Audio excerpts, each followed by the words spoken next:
George Gatonby Stead had a profound influence on racing and the Canterbury Jockey Club at a time when the strength of New Zealand racing was based in the south.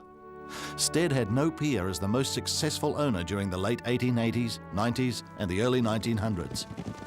Officially, he was leading owner 12 times, although another handful could be added to the list during the years before race statistics were kept. Yet this record alone doesn't do justice to the impact he had on racing in this era.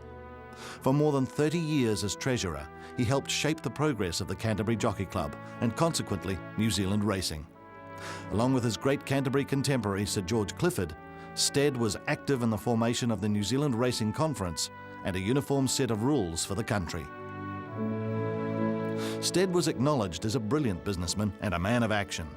He was even prepared to use his own money to guarantee projects for the club. The best example was the 1-mile rail extension from the Main South Line to the Riccarton track in 1877. It took only 4 weeks to complete and brought the biggest boost to attendances in the club's history. In the early days, he was a big punter, but eventually gave up gambling while becoming an enthusiastic supporter of the totalisator. Stead's powerful influence as an administrator was matched by a dominance on the track once he secured the exclusive training services of Dick Mason.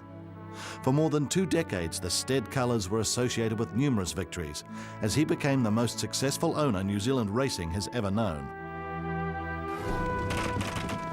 A snapshot of that success reveals 13 New Zealand derbies, 16 Champagne Stakes, 9 New Zealand Oaks, 9 Canterbury Gold Cups, 4 New Zealand Cups, and a host of other black-type wins.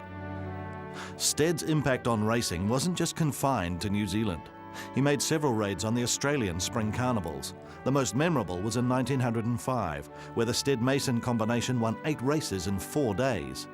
Iseult won 3 races alone before returning home to claim more wins at the New Zealand Cup Carnival.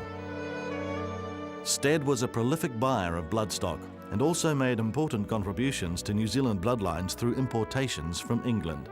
At one stage, he even tried to buy the Great Carbine. Stead died in 1908, leaving a legacy as an administrator and owner, which will probably never be matched.